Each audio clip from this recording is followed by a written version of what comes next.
Hello विद्यार्थी मित्रांनो, VSAK physics बाबा चॅनलमध्ये तुम्हा सर्वांचं खूप खूप स्वागत. विद्यार्थी मित्रांनो, VSAK फिजिक्स बाबा हे चॅनल 10वी सायन्स तसंच 11वी 12वी फिजिक्सची परिपूर्ण तयारी करून घेणार आहे. आणि यातले विशेषतः जे 10वीचे लेक्चर्स आहेत ते CBSEचे विद्यार्थी किंवा महाराष्ट्र स्टेट बोर्डचे मराठी मीडियम, सेमी किंवा इंग्लिश मीडियमच्या विद्यार्थ्यांसाठी तयार करण्यात आलेले आहेत. यामध्ये असे विद्यार्थी ज्यांना कन्सेप्ट सायन्सचे कन्सेप्ट पूर्णपणे समजून घ्यायचे आहेत, डिटेलमध्ये समजून घ्यायचे आहेत आणि 10वी पासूनच नीट, JEE किंवा MSCIT अशा एक्झामची तयारी करायची आहे, त्यांच्यासाठी हे लेक्चर्स बनलेले आहेत. ज्या विद्यार्थ्यांनी आतापर्यंत सबस्क्राईब केलेलं नाही त्यांनी कृपया सबस्क्राईब बटन दाबा, त्यानंतर बेल नोटिफिकेशन दाबून ऑल हे ऑप्शन सिलेक्ट करा. विद्यार्थी मित्रांनो, आपण लाईट सेक्शन चालू केलेलं आहे. लाईट सेक्शन मध्ये 2 चॅप्टर्स आहेत आणि आपण कंटिन्युअस घेणार आहोत. त्यापैकी 3 व्हिडिओ आपण आतापर्यंत अपलोड केलेले आहेत.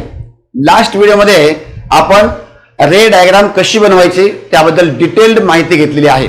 कृपया मागील 3 लेक्चर्स आणि लास्ट लेक्चर पाहण्यासाठी तुम्ही आय बटनवर क्लिक करू शकता किंवा डिस्क्रिप्शन मध्ये प्लेलिस्टवर क्लिक करून तुम्ही ते सगळे व्हिडिओ पाहू शकता. त्याचबरोबर शेवटी एंड स्क्रीन मध्ये सुद्धा मी प्लेलिस्टची लिंक तुम्हाला देईल, त्यावर क्लिक करून सुद्धा तुम्ही हे लेक्चर पाहू शकता. तर ते सर्व लेक्चर पहा आणि कन्सेप्ट क्लिअर करून घ्या. आणि हे जे इन्फॉर्मेशन आहे, जे नॉलेज आहे, हे सर्वांपर्यंत आपल्या सर्व महाराष्ट्रीयन बांधवापर्यंत पोहोचलं पाहिजे. अनेक विद्यार्थी सायन्स आणि फिजिक्स पासून दूर जात आहेत, तर त्यांना आपल्याला जवळ आणायचं आहे, त्याच्यामध्ये इंटरेस्ट निर्माण करायचा आहे, हे मेन या चॅनलचा उद्देश आहे. तर या उद्देशामध्ये तुमचा खूप मोठा रोल आहे. तुम्ही या चॅनलला सबस्क्राईब करून शेअर करा, जास्तीत जास्त नॉलेज स्प्रेड करा. ओके, तर आजच्या लेक्चरमध्ये आपण पाहणार आहोत image formation by plane mirror and its properties. कळते का? प्लेन मिरर जे आहे, प्लेन मिरर म्हणजे आपला आरसा, नॉर्मल आरसा, ज्याच्यामध्ये आपण मेकअप करतो बघा, राईट. मुलींना जास्त सवय असते, नेहमी आरशामध्ये बघत असतात, राईट. मुलीने वाईट मारू नका. तर आरशामध्ये मेकअप जे करतो आपण, त्या आरशामध्ये आपली काय दिसते? इमेज दिसते. काय दिसते? इमेज, आपली प्रतिमा म्हणतो आपण, बरोबर आहे का? तर ही इमेज फॉर्मेशन कशी होते आणि त्या इमेजच्या काय काय प्रॉपर्टीज आहेत या डिटेलमध्ये आपण पाहणार. लक्षात घ्या, व्हिडिओ थोडासा लेंदी होऊ शकतो, पण तरी पूर्ण व्हिडिओ पहा आणि नवीन नवीन पॉइंट्स तुम्हाला याच्यामध्ये भेटणार आहेत, जे की वेगवेगळ्या कॉम्पिटेटिव्ह एक्झाम मध्ये विचारले जाऊ शकतात. तर बघूया आपण image formation by plane mirror. Okay, तर सगळ्यात पहिले काय करतो आपण, सगळे पॉइंट आपण लास्ट लेक्चरमध्ये डिस्कस केले आहेत. पॉइंट वाईज आपण जाणार आहोत. सगळ्यात पहिले आपल्याला ऑप्टिकल डिव्हाइस ड्रॉ करायचा आहे. ऑप्टिकल डिव्हाइस म्हणजे काय? इथं प्लेन मिरर हा ऑप्टिकल डिव्हाइस आहे, राईट. तर ऑप्टिकल डिव्हाइस असं आपण ड्रॉ करू. प्लेन असल्यामुळे आपण एक स्ट्रेट लाईन काढू. मिरर असल्यामुळे त्याची बॅक साईड जी आहे पॉलिश्ड करू. लक्षात घ्या, ऑप्टिकल डिव्हाइसचे रिफ्लेक्टिंग किंवा रिफ्रॅक्टिंग साईड ही लेफ्ट साईडला ठेवली पाहिजे, बरोबर आहे. आता ही ऑप्टिकल डिव्हाइस ड्रॉ केल्यानंतर आपण या ऑप्टिकल डिव्हाइस मधून, ऑप्टिकल डिव्हाइसच्या सेंटर पॉइंट मधून हॉरिझॉन्टल लाईन पास करणार आहोत. आता हा प्लेन मिरर आहे, त्याला काही सेंटर पॉइंट नाही, कुठून हॉरिझॉन्टल लाईन तुम्ही पास करू शकता, राईट. तर अशी एक हॉरिझॉन्टल लाईन पास केलेली आहे आपण. आणि या हॉरिझॉन्टल लाईनला आपण काय म्हणतो? सगळ्या लक्षात आहे का? प्रिन्सिपल ऍक्सिस असं म्हणतो, बरोबर आहे का? ओके, आता या प्रिन्सिपल ऍक्सिसवर आपल्याला ऑब्जेक्ट घ्यायचा आहे. ऑब्जेक्ट कशाच्या फॉर्म मध्ये घेतो? ऑब्जेक्ट आपण एक ॲरोच्या फॉर्म मध्ये घेतो. तर ॲरोचं बॉटम पॉइंट जे आहे, हे बॉटम पॉइंट प्रिन्सिपल ऍक्सिसवर असतं. तिथून असा व्हर्टिकल ॲरो काढतो आपण. बॉटम पॉइंटला A म्हणतो आणि टॉप पॉइंटला B म्हणतो, बरोबर आहे. आता चौथी स्टेप आहे, याच्या टॉप पॉइंट पासून 2 ॲरोज काढायचे, 2 लाईट रेज काढायचे. लक्षात घ्या, याचा टॉप पॉइंट कोणता आहे? B point, right. याचा टॉप पॉइंट B पॉइंट आहे. याच्यापासून आपल्याला 2 रेज काढायचे आहेत. कोणते रेज? Light rays. आणि ते या प्लेन मिररवर पडतील, रिफ्लेक्ट होतील आणि रिफ्लेक्ट झाल्यानंतर ते रेज जिथं ऍक्च्युअली मीट होतील किंवा व्हर्च्युअली मीट होतील तिथं इमेज फॉर्म होईल, राईट. आता इथं बऱ्याच विद्यार्थ्यांना कन्फ्युजन होत आहे. बऱ्याच विद्यार्थ्यांचे मला कमेंट येत आहेत किंवा कॉल येत आहेत किंवा रेग्युलर स्टडीज मध्ये सुद्धा विद्यार्थी विचारतात की सर 2 रेज कोणते घ्यायचे लक्षात येत नाही, राईट. तर 2 रेज घेण्यासाठी तुम्हाला मी आयडिया सांगतो. पहिला रे असा घ्या जो की प्रिन्सिपल ऍक्सिसला पॅरलल आहे. कळते का? पहिला रे ध्यानात घ्या, पहिला रे प्रिन्सिपल ऍक्सिसला पॅरलल आहे. तिथून रे निघाला टॉप पॉइंट पासून. ओके, तो प्रिन्सिपल ऍक्सिसला असा पॅरलल रे तुम्हाला स्केल वापरून स्ट्रेट लाईन काढायची आहे. लक्षात घ्या, तर असा लाईट रे पडला. ओके, दुसरा रे लक्ष द्या, दुसरा रे जो इथं हा सेंटर पॉइंट आहे, या सेंटर पॉइंटला इन्क्लाइन रे घ्या. कुठे जाईल तो? सेंट्रल पॉइंटला जाऊन कोलाइड होईल. Okay, it will incident on the centre point like this. Straight rays काढायचे बघा तुम्हाला. लक्षात घ्या, स्केलचा वापर करून ओके, सेंटर पॉइंटला थोडे असा आला पाहिजे, राईट. असे 2 लाईट रेज काढले आपण. आता प्लेन मिररवर पडल्यावर काय होतील, रिफ्लेक्ट होतील, ऑब्व्हियसली रिफ्लेक्ट झाले. आता रिफ्लेक्शनचा नियम ते फॉलो करतील, ओबे करतील. काय नियम काय आहे की angle of incidence is equal to angle of reflection, बरोबर आहे का. आता इन्सिडन्स कसं आहे, नॉर्मल आहे बघा. हे या ठिकाणी अँगल किती आहे, 90, बरोबर का. कोणाचा, इन्सिडेंट रेचा. पण हा अँगल आपण नॉर्मल सोबत घेतो, तर नॉर्मल सोबत अँगल किती होईल, 0 होईल. तर या केसमध्ये angle i is equal to 0 आहे, तर अँगल आर सुद्धा किती असणार आहे, 0च असणार आहे. लक्षात घ्या, अँगल आर सुद्धा 0च असणार आहे, राईट. म्हणून येणारा रे जसा आला तसाच वापस येईल, त्याचं रिफ्लेक्शन जशाच तसं होईल बघा. ओके, लक्षात येतंय. तर आलेला रे आणि जाणारे रे त्या अशा प्रकारे रिफ्लेक्शन होईल, कळतंय का. आता त्यानंतर दुसरा रे आहे बघा. इथं दुसरा रे कुठं आलेला आहे, तर सेंटर पॉइंटवर आलेला आहे. त्याचं रिफ्लेक्शन कसं होतं बघूया आपण. त्याचं रिफ्लेक्शन हा अँगल ऑफ इन्सिडन्स जेवढा आहे, अँगल आहे तेवढाच अँगल ऑफ रिफ्लेक्शन असेल, राईट. तर अशा प्रकारे त्याचं रिफ्लेक्शन झालं, बरोबर का. आता हे अँगल तुम्ही प्रोटेक्टरचा यूज करून, कोण मापक म्हणतो आपण मराठीमध्ये किंवा इंग्लिशमध्ये प्रोटेक्टर म्हणतो, प्रोटेक्टरचा यूज करून तुम्ही तो अँगल काढला पाहिजे ड्रॉइंग काढते वेळेस, राईट. लाईक दिस, हे अँगल आर. तर बघा, तिथे येणारा रे आणि जाणारा रे सारखाच होता. इथं येणारा रे असा आहे, जाणारा रे असा आहे. आता हे जे 2 रिफ्लेक्टेड रेज आहेत, नेक्स्ट स्टेप काय आपली, 2 रिफ्लेक्टेड रेज आहेत ते ऍक्च्युअली मीट होतात का बघायचं. आता रेज इथं असा रे आहे, तर हे रे इकडे जाणार आहे आणि हा रे इकडे जाणार आहे, म्हणजे कसे ते डायव्हर्जिंग रेज आहेत, राईट. एकमेकापेक्षा दूर जात आहेत आणि त्यामुळं या केसमध्ये हे रेज ऍक्च्युली मीट होणार नाहीत. जर ऍक्च्युली मीट होत नसतील तर ते बॅकवर्ड डायरेक्शनला एक्स्ट्रापोलेट करावे लागतात, बरोबर का. तर या बॅकवर्ड डायरेक्शनला आपण त्याला ड्रॉ करू. तर बॅकवर्ड डायरेक्शनला बघा, या रेला इकडे ड्रॉ करू आणि या रेला असं इकडे ड्रॉ करू. आणि व्हर्च्युअली जिथं मीट होतात ते तो पॉईंट कोणता असेल, तो पॉईंट बी ची इमेज असेल तर आपण बी डॅश म्हणतो. बी ची इमेज बी डॅश म्हणतो, लक्षात आलं का. आता ए ची इमेज काढण्यासाठी आपण इथून परत परपेंडिक्युलर टाकतो, राईट, प्रिन्सिपल ऍक्सिसवर. आणि इथं आपल्याला ए डॅश पॉईंट भेटतो, राईट. तर म्हणजे बघा, लक्षात घ्या, तर ए बी हा झाला ऑब्जेक्ट आणि ए डॅश बी डॅश ही झाली इमेज. ओके, लक्षात आहे. तर अशा प्रकारे प्लेन मिररनं इमेज फॉर्मेशन होते. बघा, हा ऑब्जेक्ट आहे आणि इमेज आहे. इमेज तुम्ही जर प्रॉपरली ड्रॉ केली, राईट, स्केलचा आणि प्रॉपर अँगल वगैरे मोजून घेऊन ड्रॉ केली, तर तुम्हाला लक्षात येईल की इमेजची साईज आणि ऑब्जेक्टची साईज सारखीच आहे, कळते का. प्लेन मिरर किंवा तुम्ही प्रॅक्टिकली बघू शकता, ज्यावेळेस तुम्ही आरशामध्ये पाहता तर समोर जो आहे म्हणजे आपली जी इमेज आहे ती इमेज तुम्हाला मोठी किंवा छोटी दिसते का, नाही दिसत, राईट. आपल्यासारखी दिसते, सेम दिसते, लक्षात येते का. आपल्याच साईजची इमेज दिसते, हाईट सुद्धा आणि साईज सुद्धा, राईट. म्हणजे या इमेजची साईज आणि हाईट सेम आहे, राईट. तर आपण आता प्रॉपर्टी डिस्कस करूया. तर अशा प्रकारे आपण इमेज ड्रॉ केलेली आहे, राईट. आता इमेजच्या, हे इमेज आहे बघा, ही इमेज, तर या इमेजच्या प्रॉपर्टीज काय काय ते पण आपण डिस्कस करूया. ओके, तर आता आपण पाहणार आहोत properties of image formed by plane mirror. Okay, तर पहिली प्रॉपर्टी पाहूया आपण. Number 1, size, right. साईज किंवा त्याला आपण म्हणू शकतो हाईट सुद्धा, हाईट, राईट. इथे तुम्ही पाहू शकता की जे ऑब्जेक्ट आहे आणि इमेज आहे, राईट, त्याची साईज सेम आहे. It is a same as that of object, same as that of object, right. दुसरी प्रॉपर्टी बघूया आपण. दुसरी प्रॉपर्टी डिस्टन्स, राईट.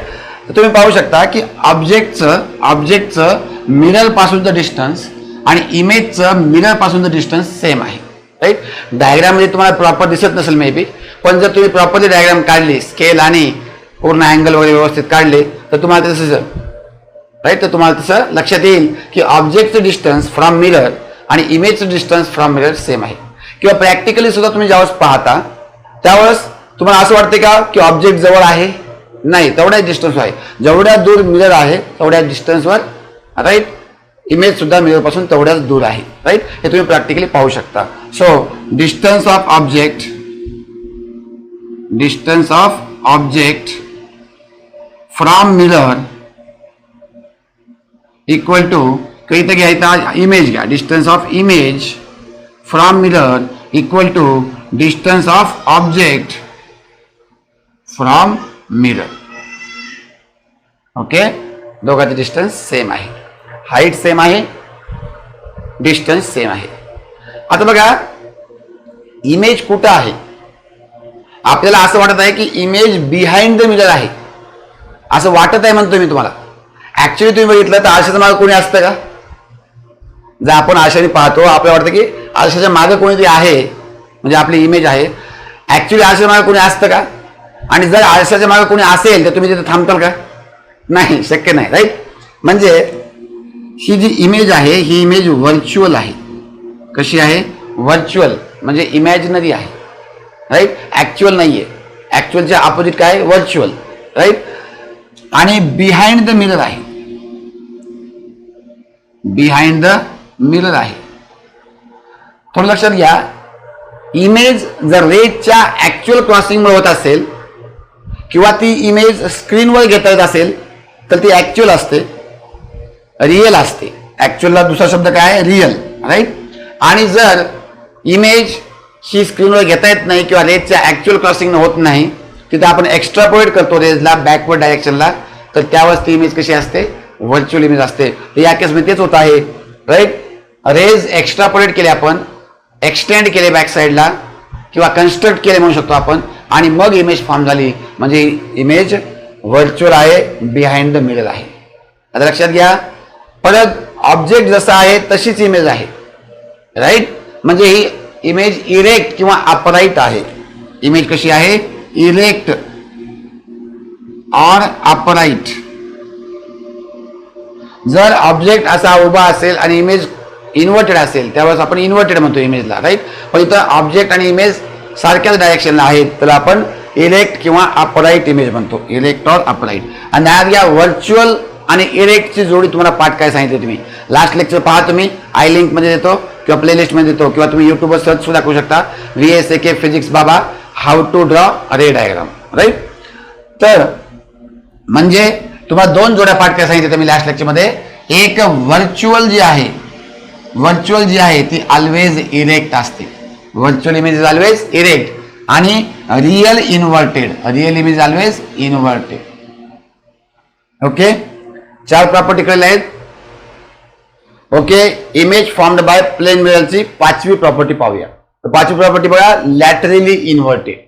ही इमेज कशी असते? Laterally inverted. आता लॅटरली इन्व्हर्टेड म्हणजे कसं? बघा तुम्ही आरशाने बघून उजव्या हाताने जेवा तुम्हाला असं वाटतं की ती इमेज डाव्या हाताने जेवत आहे. बघा आपण उजवा हात करतोय पण आपल्याला असं वाटतं की ती इमेज डाव्या हाताने जेवत आहे. आणि जेव्हा आपण डाव्या हाताने जेवू तेव्हा ती इमेज उजव्या हाताने जेवत. म्हणजे right of the image is toward the left of the object and vice versa. लक्षात का? असे इन्व्हर्टेड दिसेल तर आपण म्हणतो लॅटरल इन्व्हर्टेड. हाईटनं नाही, असं वाय ऍक्सिस वर इन्व्हर्टेड नाही. राईट. झेड ऍक्सिस वर इन्व्हर्टेड. लक्षात येते का? सो लॅटरली इन्व्हर्टेड इमेज असते. Right. So image is laterally inverted. आणि या फिनॉमिना आपण म्हणतो लॅटरल इन्व्हर्जन और त्याला दुसरं नाव आहे perversion. Perversion. Right. Lateral inversion किंवा परवर्जन. ओके. आणि यामुळेच तुम्ही बघितलं असेल की ॲम्ब्युलन्सवर नाव एकदम सरळ सरळ नसते बघा. ॲम्ब्युलन्स राईट उलट लिहिलं असते का? कारण जेव्हा साईड मिरर पुढच्या गाडीवाला जो साईड मिरर मध्ये त्यानं बघितलं की ॲम्ब्युलन्स आहे त्याला मिरर मध्ये उलट दिसतोय. राईट. म्हणजे त्याला करेक्ट ॲम्ब्युलन्स दिसतोय आणि त्यामुळे त्याला साईड देऊन त्या ॲम्ब्युलन्सला साईड देऊन तो ॲम्ब्युलन्स जाऊ शकते. राईट. किंवा आजकाल स्कूल व्हॅनवर सुद्धा लिहित आहेत स्कूल बस म्हणून. राईट. उलट्या याच्यामध्ये लिहित आहेत. कळते का? कशामुळे? कारण हे लॅटरली इन्व्हर्जनच्या फिनॉमिनामुळे. अतिशय इम्पॉर्टंट प्रॉपर्टी आहे. Image formed by plane mirror is laterally inverted. Right. Next एक टर्म आपण डिफाइन करणार आहोत आणि that is linear magnification. Linear magnification. लक्षात घ्या. मॅग्निफिकेशन म्हणजे काय? त्याच्यामध्ये किती वाढ झालेली, ते साईज किती वाढलेली आहे. राईट. तर लिनियर मॅग्निफिकेशनला आपण एम ने दर्शवतो. इट इज त्याचा फॉर्म्युला आहे it is the ratio of height of image, height of image to height of object, to height of object. म्हणजे ऑब्जेक्ट पेक्षा इमेज किती पटीनं वाढलेली आहे. राईट. आता जर पटीमध्ये जर ही संख्या मोठी आली 1 पेक्षा, आपण म्हणलं if M is greater than 1, right, तर मॅग्निफाईड इमेज भेटला आपल्याला. इमेज कशी भेटेल? मॅग्निफाईड, मोठी भेटेल. मॅग्निफाईड इमेज भेटेल. एम इज लेस दॅन 1, जर लेस दॅन 1 असेल तर काय होईल? म्हणजे 0.5 वगैरे 0.8 वगैरे, ह्याचा अर्थ इमेज कशी आहे, छोटी झालेली आहे, तर आपण म्हणतो डिमिनिश्ड इमेज. शब्द ध्यानात घ्या, डिमिनिश्ड इमेज, राईट. आणि ज्यावेळेस m इक्वल टू 1 असेल, मॅग्निफिकेशन 1 आहे, त्यावेळेस ऑब्जेक्ट आणि इमेजची साईज सेम असेल. या केसमध्ये साईज कशी आहे, सेम आहे. ऑब्जेक्ट हाईटला आपण एच डॅश ने दर्शूया, सॉरी ऑब्जेक्ट हाईटला आपण एच ने दर्शूया आणि इमेज हाईटला आपण एच डॅश ने दर्शूया. इथं काय फॉर्म्युला येईल, so m equal to h dash upon h, right. या केसमध्ये h equal to h dash आहे, h equal to h dash आहे आणि त्यामुळं m ची किंमत किती येईल, 1 येईल. म्हणजे प्लेन मिररच्या केसमध्ये मॅग्निफिकेशन 1 आहे.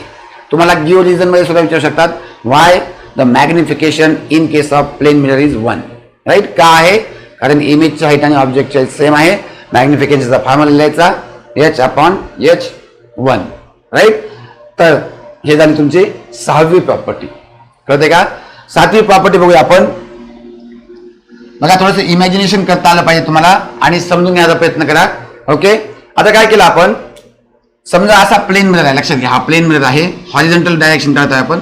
हे नॉर्मल आहे, AN समजा नॉर्मल आहे आणि याच्यावर अँगल 45 डिग्रीनं 45 डिग्रीनं एक रे इन्सिडेंट झालेला आहे, बरोबर आहे का, रे इन्सिडेंट झालेला आहे, राईट. आणि ज्यावेळेस तो रिफ्लेक्ट होईल, ज्यावेळेस तो रिफ्लेक्ट होईल, बरोबर आहे का, त्यावेळेस सुद्धा 45 डिग्रीलाच रिफ्लेक्ट होईल, बरोबर आहे का. प्लेन मिररचं रिफ्लेक्शन मध्ये आपण पाहत आहोत, प्लेन मिररच्या रिफ्लेक्शनच्या प्रॉपर्टीज पाहत आहोत आपण. ओके, 45 डिग्री रिफ्लेक्ट झालेला आहे. आता काय करू आपण, आपण अँगल ऑफ इन्सिडेंट शिफ्ट करू 10 डिग्रीने, राईट. कुठं, टुवर्ड्स नॉर्मल. जर आपण इथं 35 डिग्रीला आपण अँगल केला तर अँगल ऑफ रिफ्लेक्शन सुद्धा किती असेल, 35 डिग्रीचा असेल, बरोबर आहे का, राईट. म्हणजे काय, if incident ray is shifted by angle theta, then a reflected ray is also shifted by angle theta, right, but in a counterclockwise direction. म्हणजे आपण इन्सिडेंट रेला क्लॉकवाईज न रोटेट केलं तर रिफ्लेक्टेड रे अँटी क्लॉकवाईज डायरेक्शनने rotate होईल किंवा counter clockwise direction rotate होईल. समजून घ्या प्रॉपर्टी कशी आहे 7वी, right. Property of reflection of plane mirror आहे बघा, ही property of reflection of plane mirror काय आहे, if incident ray is shifted by angle theta, right, towards normal. आता towards normal म्हणलं तर रिफ्लेक्टेड रे सुद्धा towards normalच रिफ्लेक्ट होईल. then reflected ray also shift by angle theta towards normal, right. जर towards किंवा away normal म्हणलं तर दोन्ही केसमध्ये सेम येईल. जर आपण क्लॉकवाईज म्हणलं याला तर त्याचं काय होईल, अँटी क्लॉकवाईज होईल. लक्षात येते, राईट. 7वी प्रॉपर्टी लक्षात आली, राईट. 8वी 9वी 10वी प्रॉपर्टी हे मोडून बघूया. ओके, आतापर्यंत आपण 7 प्रॉपर्टी पाहिलेल्या आहेत. 8वी प्रॉपर्टी पाहणार आहोत, रिफ्लेक्शन बाय प्लेन मिररची, राईट. आणि 8वी प्रॉपर्टी डिस्कस करण्यासाठी मी इथे तुम्हाला 2 डायग्राम काढून ठेवले आहेत, राईट. डायग्राम तुम्हाला समजून सांगतो मी काय आहेत ते. बघा, अगोदरची डायग्राम मध्ये प्लेन मिररनं रिफ्लेक्शन दाखवलेलं आहे, बरोबर आहे का. आता दुसऱ्या डायग्राम काय केलं, आपलं दुसऱ्या डायग्राम मध्ये आपण इन्सिडेंट रेला कॉन्स्टंट ठेवलेला आहे, आणि रिफ्लेक्टिंग सरफेस जो आहे, रिफ्लेक्टिंग सरफेस असा दाखवू आपण, रिफ्लेक्टिंग सरफेस जो आहे तो थीटा अँगलने टिल्ट केलेला आहे. बघा, हा जो समजा हा इन्सिडेंट रे आहे, हा असा येत आहे, त्याला असं ठेवलं आपण, पण रिफ्लेक्टिंग सरफेस थीटा अँगलने टिल्ट केलेला आहे. जर रिफ्लेक्टिंग सरफेस थीटा अँगलने टिल्ट केला तर रिफ्लेक्टेड रे किती अँगलने टिल्ट होतो ते आपल्याला बघायचं आहे, राईट. 7व्या प्रॉपर्टीने काय बघितलं आपण, इन्सिडेंट रे थीटा अँगलने टिल्ट केला टुवर्ड्स नॉर्मल, तर रिफ्लेक्टेड रे टुवर्ड्स नॉर्मल थीटा अँगलने टिल्ट झाला, बरोबर आहे का. हे बघितलं आपण 7व्या प्रॉपर्टीमध्ये. 8व्या प्रॉपर्टीमध्ये आपल्याला बघायचं आहे की इन्सिडेंट रे जर आपण त्याच डायरेक्शनने ठेवला, त्याच पोझिशनवर त्याच डायरेक्शनने ठेवला आणि रिफ्लेक्टिंग सरफेस टिल्ट केला तर रिफ्लेक्टेड रे किती अँगलने टिल्ट होतो, कळते का, ते किती अँगलने शिफ्ट होतो असं बघायचं आपल्याला, राईट. मग इथं 8वी प्रॉपर्टी बघा, if the direction and position of incident ray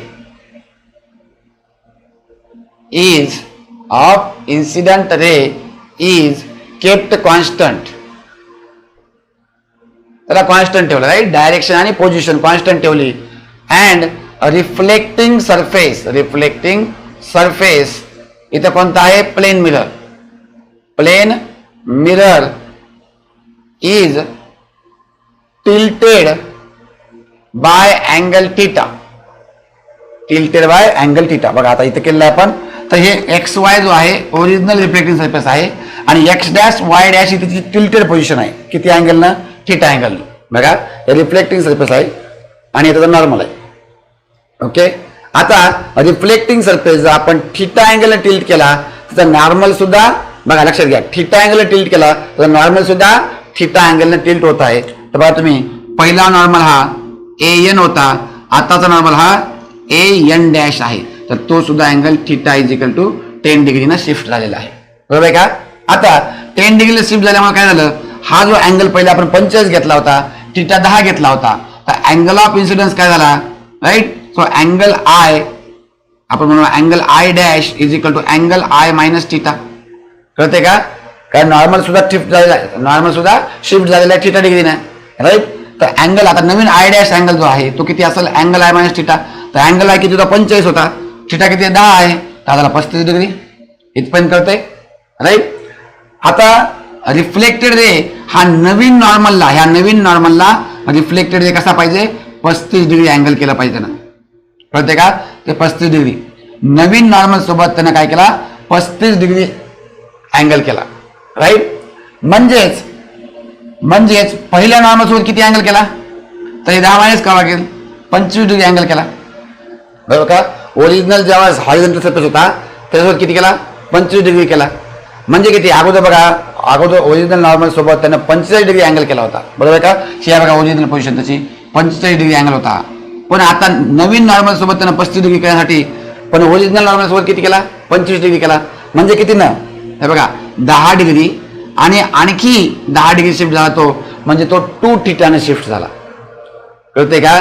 right. थोडा विचार करावा लागेल तुम्हाला याच्यावर, राईट. तुम्हाला प्रॅक्टिकल बघावं लागेल की बाबांनो हे नॉर्मल आहे, नॉर्मल थीटा अँगल शिफ्ट झाला ना. नॉर्मल म्हणजे इन्सिडेंट रे सुद्धा अँगल कमी झाला. किती अँगल कमी झाला? थीटा अँगल कमी झाला. अँगल ऑफ इन्सिडन्स थीटाने कमी झाला 35. बरोबर आहे का? 35 झाला. आता ऍक्च्युअल नॉर्मल सोबत, राईट, नवीन नॉर्मल सोबत त्यानं अँगल केलेला आहे 35 डिग्री. बघा नवीन नॉर्मल सोबत 35 डिग्री केला आहे. पण ऍक्च्युअल नॉर्मल तर इथं होता ना, ह्याच्यासोबत अँगल किती केला? 25 डिग्री केला. म्हणजे इथं 10-20 डिग्रीने शिफ्ट झालेला आहे, राईट. इथं आपण पूर्ण करूया. If the direction of position of the incident ray is kept constant, reflecting surface or mirror is tilted by theta, then a reflected ray is shifted by 2 theta. Reflected ray is shifted by 2 theta, right. बघा 7व्या नंबरची property, 8व्या नंबरची property आणि इथून पुढच्या जे 2-3 property मी तुम्हाला घेणार आहे. या प्रॉपर्टीज तुम्हाला वेगवेगळ्या कॉम्पिटेटिव्ह एक्झाम जसे की सायन्स ऑलिम्पियड, NEST वगैरे अशा प्रकारच्या कॉम्पिटेटिव्ह एक्झाममध्ये कामाला येतात. त्यामुळे मी घेत आहे. कळते का? 10वीच्या सिलेबसमध्ये ह्या नाही आहेत, ठीक आहे. पण डिटेल स्टडी आपण करत आहोत. आतापासूनच कॉम्पिटेटिव्ह एक्झामची तयारी करत आहोत, म्हणून या प्रॉपर्टी मी तुम्हाला घेत आहे, राईट. तर नवी प्रॉपर्टी डिस्कस करूया. ओके, नवी प्रॉपर्टी पाहूया. तर नवी प्रॉपर्टी प्रॅक्टिकल बेस्ड आहे. बघा त्यासाठी आपण सिच्युएशन समजून घेऊ. आता तुम्ही कधी तुमची पूर्ण कम्प्लीट इमेज पाहिलेली आहे का? जर पाहिलेली नसेल तर पहा. आता कम्प्लीट इमेज पाहण्यासाठी तुम्ही जनरली कपाटाचा वगैरे आरसा, कपबोर्ड जो असतो आपल्या घरी, राईट, त्याचा आरशाची मदत घेता किंवा ड्रेसिंग टेबल वगैरे याचा आरशाची मदत घेता. बरोबर आहे का? मग त्या आरशाच्या 2 गोष्टी असतात. एक तर तो आरसा जो असतो आपल्या हाईट पेक्षा छोटा असतो. बरोबर आहे का? तरी आपली पूर्ण हाईट त्या आरशामध्ये दिसते, आपल्याला पूर्ण इमेज दिसते, राईट. आणि समोरची इमेज छोटी सुद्धा नसते, आपल्या एवढीच असते, राईट. पहिली गोष्ट. दुसरी गोष्ट म्हणजे तो जो कपबोर्डचा आरसा असतो किंवा कपाटाचा आरसा असतो तो जमिनीपासून थोडा उंचीवर असतो, तरी आपल्याला आपली पूर्ण इमेज त्याच्यामध्ये दिसते. तर असं का होतंय, राईट. त्याचा रिझन आपण पुढच्या लेक्चरमध्ये डिस्कस करणार आहोत. आता फक्त ती हाईट किती आहे आरशाची आणि डिस्टन्स जमिनीपासून किती डिस्टन्स आहे ते पाहणार आहोत आपण, राईट. लक्षात घ्या. तर नवी प्रॉपर्टी काय बघूया आपण. 9वी property, the minimum length or height of mirror required to see complete image of a person of height h is h/2. Right. आता तुम्ही म्हणाल का, राईट, तर काचं रिझन आपण नेक्स्ट व्हिडिओमध्ये पाहणार आहोत. व्हिडिओची लेंथ जास्त होत आहे म्हणून मी नेक्स्ट व्हिडिओमध्ये ते सांगेल. पण लक्षात घ्या की एक एच हाईटचा पर्सन आहे, त्याची जर कंप्लीट इमेज त्याला मिररमध्ये पाहायची असेल, राईट, तर त्या मिररची हाईट किती पाहिजे, h/2. एक्झाम्पल घेऊया, माझी हाईट समजा 180 सेंटीमीटर आहे, 180 सेंटीमीटर, राईट. तर मला पूर्ण इमेज पाहायची असेल तर मिररची साईज किती पाहिजे, तर मिररची हाईट पाहिजे कमीत कमी 180 डिवाइड बाय 2 म्हणजे 90 सेंटीमीटर. लक्षात येते का. 9वी प्रॉपर्टी लक्षात आली. ओके. आता 10वी प्रॉपर्टी डिस्कस करूया आपण. 10वी प्रॉपर्टी काय म्हणते, 10वी प्रॉपर्टी अशी म्हणते की ऑब्जेक्टची हाईट h आहे किंवा पर्सनची हाईट h आहे, तर जमिनीपासून किती उंचीवर आरसा ठेवला पाहिजे, जास्तीत जास्त जमिनीपासून किती उंचीवर आरसा ठेवला पाहिजे, राईट. बघा इथे लिहूया आपण नंबर 10, द मॅक्सिमम बरं का, मॅक्सिमम हाईट किंवा डिस्टन्स म्हणू आपण, maximum distance of mirror from earth किंवा ग्राउंड लेवल म्हणू आपण याला, ground level, the maximum distance of mirror from earth or ground level to see complete image of person of height h is d. याला d म्हणू आपण. आणि d चा formula बघा, d is equal to distance of eye of person from earth divided by 2, right. Distance of eye of person, not total height. बघा मिररची size लागत होती total height divide by 2, इथं अर्थ पासूनचं distance of eye of person divide by 2. आता असं का, हा प्रश्न तुम्हाला नक्की पडला असेल आणि त्यासाठी तुम्ही नेक्स्ट व्हिडिओ नक्की पहा. लक्षात येते का. तर 9वी प्रॉपर्टी आणि 10वी प्रॉपर्टी झाली आहे. 11वी प्रॉपर्टी आहे बघा, थिक मिररच्या केसमध्ये. Thick mirror, right. मिरर जर थिक असेल, जाड असेल, म्हणजे आपण एक जाड ग्लास घेतला आणि त्याची बॅक साइड पॉलिश केली, असा जाड ग्लास घेतला आणि त्याची बॅक साइड काय केली, पॉलिश केली, तर हा थिक मिरर म्हणून काम करेल, थिक जाड मिरर म्हणून काम करेल. आणि अशा थिक मिरर मध्ये मोर दॅन 1 इमेजेस फॉर्म होतील आणि त्यापैकी सेकंड इमेज ही ब्राइटेस्ट असेल, right. So in case of thick mirror,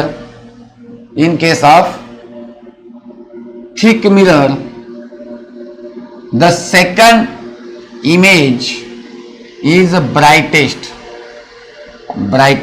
जास्त गडद असेल किंवा राईट ब्राईट असेल.